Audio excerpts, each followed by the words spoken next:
రామ్ గారు నిర్వహిస్తున్న happy money visualisation 2.0 లో మీరు జాయిన్ అవ్వాలనుకుంటున్నారా? కింద నంబర్లని సంప్రదించండి. నమస్తే రామ్ సార్. నమస్తే అండి. ముందుగా సుమన్ టీవీ ప్రేక్షకుల నుంచి నా తరపున హ్యాపీ ఫాదర్స్ డే. ఈ ఫాదర్స్ డేకి ఒక్కొక్కరు ఒక్కొక్కటి మాట్లాడుతూ ఉంటారు. ఎవరి వర్షన్ వాళ్ళది ఉంటుంటుంది, ఎవరి ఎమోషన్ వాళ్ళది. సో మీ మాటల్లో ఫాదర్స్ డే గురించి. మీరు ఫాదర్స్ డే అంటే నాకు చిన్నప్పుడు విన్న పాట గుర్తొస్తుంది.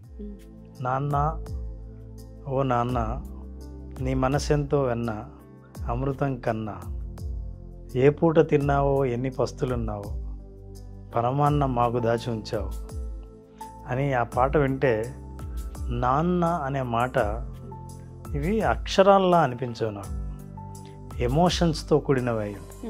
అంటే రెండు అక్షరాలు విన్నా సరే అది it is an emotion, not word. అదొక పదం కాదు. నాన్న అన్న, బాపు అన్న, డాడీ అన్న, అయ్యా అన్న, అప్ప అన్న, ఎన్ని రకాలుగా పిలిచినా సరే ఆ ఎమోషన్ అలాగే ఉంటుంది. తండ్రి ఎవరైనా అవ్వచ్చు, నాన్న అందరూ అవ్వలేరు. అయితే నాన్న అవ్వాలంటే పిల్లల జీవితంలో ఒక ఎమోషనల్ బ్యాంక్ అకౌంట్ ఓపెన్ చేసి ఉండాలి. ఆ ఎమోషనే నాన్న.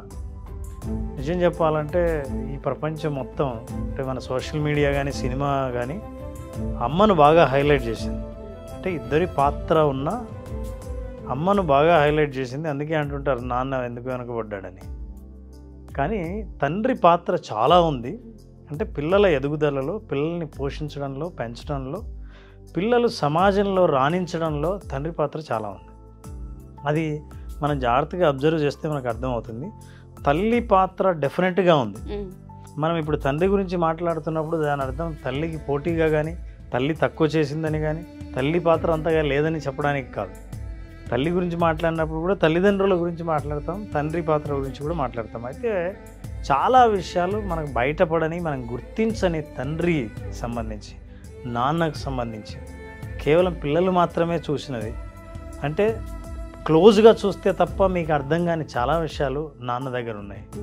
నిజానికి ఫస్ట్ వేలు పెట్టి నడిపించేది నాన్నే. ఈ భుజాల పైన ఎక్కే ఈ ప్రపంచం అంతా చూసామన్నట్టు. సో నాన్న పిల్లవాడికి ఫ్యూచర్ని చూస్తాడు ఎప్పుడు.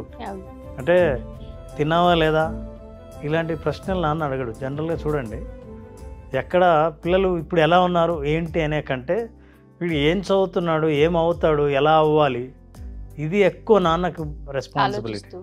సొసైటీలో పిల్లలు ఎలా బిహేవ్ చేయాలో, ఈ ప్రపంచాన్ని ఎలా అర్థం చేసుకోవాలో తండ్రిని చూసే నేర్చుకుంటారు. తండ్రి first hero for any children.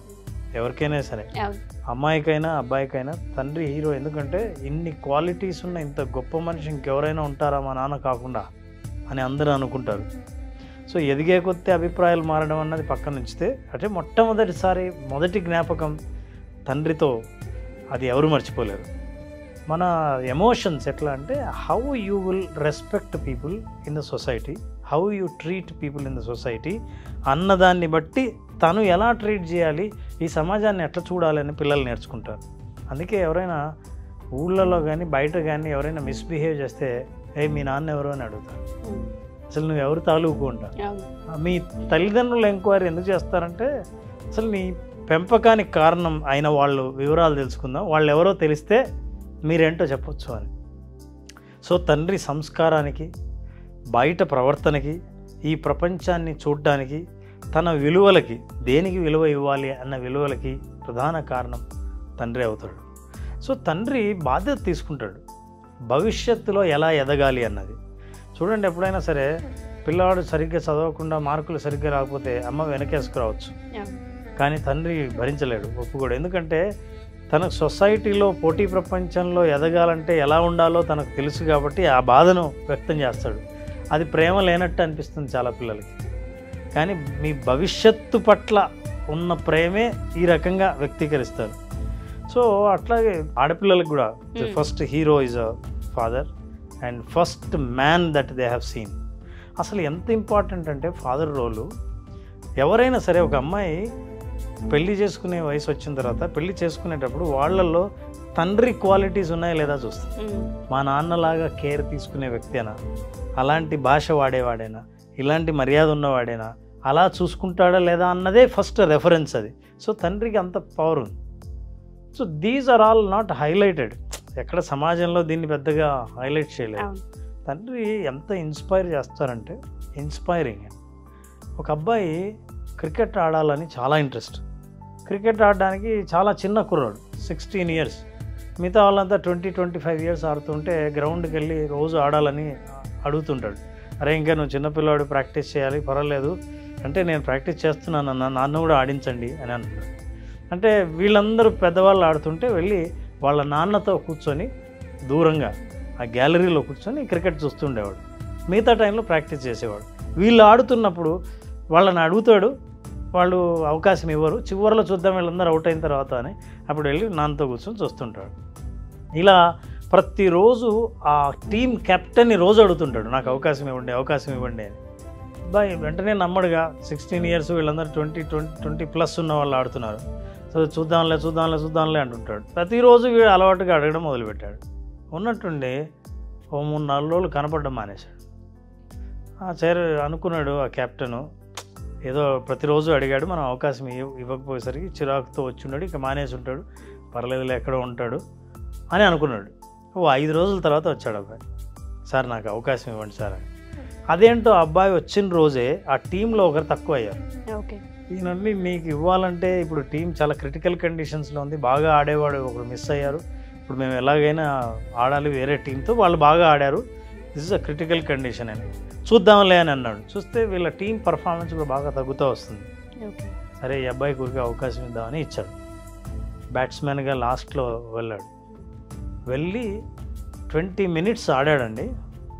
ఇంతవరకు వాళ్ళ పర్ఫార్మెన్స్లో వాళ్ళ టీంలో ఎవరు అంత గొప్పగా ఆడలేదు, అంత అద్భుతంగా ఆడాడు. అసలు ఆ షాక్ నుంచి కెప్టెన్ తేరుకోలేకపోయాడు. అదేంటి వీడు ఇంత బాగా ఆడతాడని తెలియదు, ప్రాక్టీస్ చేస్తున్నాడని తెలుసు, కానీ బాగా ఆడి బయటకు వచ్చి టీంని గెలిపించాడు. టీం గెలిపించిన తర్వాత బయటకు వస్తూనే కెప్టెన్ గట్టిగా కౌగిలించుకొని, ఎంత అద్భుతంగా ఆడావు, అసలు ఇన్నాళ్ళు నీకు ఇంత ఆట ఉందని తెలీదు, ఇంత అద్భుతంగా ఎలా ఆడగలిగావు అని అడిగాడు. ఇప్పుడు అబ్బాయి ఏం చెప్పాడంటే, ఏం లేదండి, రోజు నేను మా నాన్నతో కూర్చునేవాడిని కదా, యాక్చువల్గా మా నాన్న కళ్ళు లేవు, చాలామందికి తెలియదు, కానీ మా నాన్నకున్న ఆట చూడాలని చాలా కళ, చూడలేడు, కళ్ళు లేవు. రోజు మా నాన్న పక్కన కూర్చుంటానే, మీరు ఆడుతుంటే మీరు ఎట్లా ఆట ఆడుతున్నారో నేను ఎక్స్ప్లెయిన్ చేస్తుంటా, రన్నింగ్ కామెంటరీ, కానీ మా నాన్న 4 రోజుల కింద చనిపోయాడు, అందుకే ఈ 4 రోజులు నేను రాలేదు.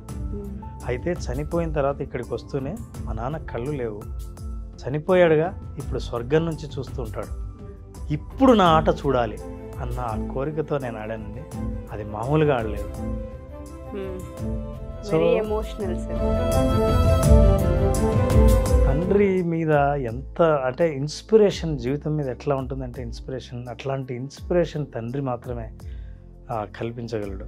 ఆ ఇన్స్పిరేషన్తో జీవితంలో ఏదైనా సాధించాలని అనుకున్న వాళ్ళు ఎంత తలుచుకున్నా ఎప్పుడైనా సరే నాన్న అన్నప్పుడు వెంటనే మనం గతంలోకి వెళ్ళిపోతాం, మన జ్ఞాపకాలన్నీ మనం చుట్టుముడతాయి.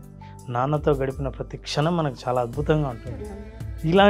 ఇది ఒక్కసారి అనుకున్నప్పుడు, అందుకే చాలామంది గొప్ప వాళ్ళు ఫీల్ అయితే వాళ్ళ తల్లిదండ్రులని ఎందుకు నాకు రోల్ మోడల్గా చెబుతారంటే, నాన్న గర్వంగా ఫీల్ అవుతాడు. పుత్రోత్సాహం తండ్రికి పుట్టదు, పుత్రుడు జన్మించినప్పుడే, జనులా పుత్రుని కనుగొని పొగడంగా అప్పుడు కలుగుతుంది. అందుకనే అందరూ సంతోషించవచ్చు, కానీ తండ్రి సంతోషపడేది ఎప్పుడంటే నువ్వు సమాజంలో పేరు తెచ్చుకున్నప్పుడే. ఇట్లాంటివి సాధించినప్పుడు చూడండి ఎంత ఇన్స్పిరేషన్. తండ్రి లేకపోయినా సరే ఎక్కడో నుంచి డెఫినెట్గా చూస్తూ ఉంటాడు అన్న నమ్మకం, ఆ నమ్మకాన్ని అద్భుతంగా మనం పర్ఫామ్ చేసేటట్టు జరిగింది. అట్లాగే మనిషి కూడా ఎవరికైనా మా నాన్న చూస్తుంటాడు, మా నాన్న కోసం నేను ఇది చేస్తున్నాను అన్నప్పుడు మనిషి విలువలతో నిజాయితీతో కూడిన పనిని సమాజంలో చేసి నాన్న గర్వపడేటట్టు మనం ప్రవర్తించాలి అని ప్రతి మనిషికి జీవితంలో ఒక్కసారైనా నాన్నని ఇంప్రెస్ చేయాలనే ప్రయత్నం చేస్తుంటాం. అయితే చాలామందికి ఈ ప్రేమను ఎక్స్ప్రెస్ ఎలా చేయాలో తెలియదు. ఈ ఎక్స్ప్రెస్ చేసే అలవాటు కూడా మన భారతీయ సమాజంలో లేదు. నాన్న అంటే చాలా సీరియస్, నాన్న అంటే చాలా భయంగా ఉండాలి, కొడుకు అంటే కూడా, కూతురు అంటే కూడా నాన్న అంటే భయపడాలి. జనరల్గా నాన్నకి కూతురికి చాలా దగ్గర అనుబంధం గట్టిగా ఉంటుంది కొడుకు కంటే కూడా. కూతురు కూడా ఏంటంటే తండ్రిని రోల్ మోడల్గా చూస్తుంది కాబట్టి తను ఎప్పుడు అమ్మ నుంచి కాపాడేవాడు నాన్నే. సో ఇట్లా నాన్న రోల్ పిల్లల్లో చాలా ఉంటుంది. పైగా ప్రతి నాన్న ఏమనుకుంటాడంటే అమ్మాయికి పెళ్లి చేసేటప్పుడు ఇంత తొందరగా ఎదిగావా, పెళ్లి కూతురు అంతా అయ్యావా అని. తర్వాత పెళ్లి కూతుర్ని కూడా చూసి ఎంత చక్కగా ఉన్నావు అని ఫీల్ అయ్యేది. అంటే నాన్న ఎలా ఫీల్ అవుతాడో అని అనుకుంటుంది ప్రతి కూతురు కూడా. సో నాన్న రోల్ ఏంటంటే, మనం ఇంతవరకు ఫాదర్స్ డే అని ఇది మన కల్చర్ కాదండి, ఇది ఇండియాలో లేదండి అని అంటుంటాం. కానీ కల్చర్ కాకపోతే మరి ఏ రోజైనా నువ్వు ఎక్స్ప్రెస్ చేసావా మీ నాన్న మీద ప్రేమ? కనీసం ఒక రోజు ఉందని తెలిసినప్పుడు ఎంతో వెస్ట్రన్ కల్చర్స్ని అన్నీ పాటిస్తుంటావు. మన నాన్నను ప్రేమించడానికి ఒక రోజు ఉందన్నందుకు అభినందించి ఆ రోజును మనం ఉపయోగించుకోవచ్చుగా. సో కాబట్టి ప్రతిదీ మంది కాదని తోసిపుచ్చడానికి లేదు. అదే మంచి మనకు అవకాశంగా కనిపిస్తే ఏదైనా అందిపుచ్చుకోవడానికి మనం సిద్ధంగా ఉండాలి. అయితే ఎలా మీరు ఎక్స్ప్రెస్ చేస్తున్నారు మీ ఫాదర్? రోజు ఒక్కసారైనా ఆయన అరచేతిని టచ్ చేసి నాన్న బాగున్నావా అని ఒక మాట, లేదా ట్యాబ్లెట్ వేసుకున్నావా, భోంచేసావా అని ఒక్కసారి జస్ట్ టచ్ చేశానంటే ఎంత ధైర్యం ఉంటుందో. ప్రతి తండ్రి కొంత వయసు వచ్చిన తర్వాత ఆసరాగా ఎవరైనా ఉండాలి అని కోరుకుంటారు. అందులో కొడుకులు కానీ, కొడుకు అయితే ఇంకా బాగుండు అనిపిస్తుంది. ఉన్నాను నేను అని భరోసా ఇచ్చే క్షణం చాలా అద్భుతమైన క్షణం తండ్రికి. ఇంకోటి తెలుసా అండి, తండ్రి భారతదేశంలోనే అది ఇట్లాంటి మనకు ఉంది ఏంటంటే, ఎవరి ముందు కొడుకుని కానీ కూతుర్ని కానీ పొగడు. అంటే వాళ్ళ ముందు పొగడు. వాళ్ళు లేనప్పుడు మీకు తెలుసా ఎంత గొప్పగా చెప్పుకుంటుంటారు. స్నేహితుల మధ్య మీరు సాధించింది ఏ చిన్నదైనా సరే చాలా గొప్పగా చెబుతారు. మా అబ్బాయి తెచ్చిచ్చాడు తెలుసా. సో ఇవన్నీ తండ్రి ఎమోషన్స్. తర్వాత మనకి కల్చరల్గా కూడా ఏంటంటే, తండ్రి ఎమోషన్స్ని ఎక్స్ప్రెస్ చేసే అలవాట్లేదు. ప్రేమని ఎలా వ్యక్తం చేయాలి, ఎట్లా ఎక్స్ప్రెస్ చేయాలని ఏడుపును దాచుకుంటాడు తండ్రి. అమ్మ అయితే ఎప్పుడైనా ఏడ్చేస్తుంది. ఆ స్వేచ్ఛ అమ్మకు కల్పించింది సమాజం. తండ్రి ఏడిస్తే అవమానంగా భావిస్తేటట్టుంది. అంటే ఏడవడం అని కాదు, ఎక్స్ప్రెస్ చేయడం ఏదైనా సరే చులకన అవుతామని అనుకోకుండా ఎమోషన్స్ని ఎక్స్ప్రెస్ చేయాల్సిన అవసరం చాలా ఉంది. తండ్రులు కూడా పిల్లల మీద తనకెంత ఎక్స్పెక్టేషన్ ఉందో, ఏం ఆశిస్తున్నామో ఎప్పటికప్పుడు చెప్తుండాలి. అయితే మీ ఆశ ఎమోషనల్గా కోపంగా కాకుండా, మీరు ఏం ఆశిస్తున్నారో, సమాజంలో వాళ్ళు ఎట్లాంటి పేరు తెచ్చుకోవాలని అనుకుంటున్నారో తండ్రి పిల్లలకి చెప్పాల్సిన అవసరం ఉంది. పిల్లలు కేవలం ఫాదర్స్ డే అంటే ఒక గిఫ్ట్తోనే కాకుండా, ఫాదర్ జీవితంలో ఒక చిన్న మార్పు, వాళ్ళకి ఆశ కల్పించే ఒక ప్రవర్తనని ఏదైనా సరే మీరు వాళ్ళ ముందు ప్రదర్శిస్తే, వాళ్ళ ముందు నేర్చుకుంటే, వాళ్ళ కోసం మీరు మారితే వాళ్ళు చాలా ఆనందపడిపోతారు. మీరు ఇచ్చే గొప్ప గిఫ్ట్ ఫాదర్స్ డేకి అదే. Sir, exactly, no words. మీరు చెప్పిన ఆ స్టోరీకి నాకైతే ఎమోషన్ అసలు కంట్రోల్ అవ్వలేదు. Thank you so much sir. మీరు అన్నట్టుగా నిజంగానే ఆ భరోసా అనేది పిల్లలు ఇస్తే తండ్రికి అది ఒక్కటే వాళ్ళు ఎక్స్పెక్ట్ చేసేది, ఇంకేం ఎక్స్పెక్ట్ చేయరు వాళ్ళు. ఈ ఫాదర్స్ డేకి ఇంతకు మించి మనం కూడా ఇంకేం చెప్పలేము. మంచిగా హ్యాపీ ఫాదర్స్ డే సార్.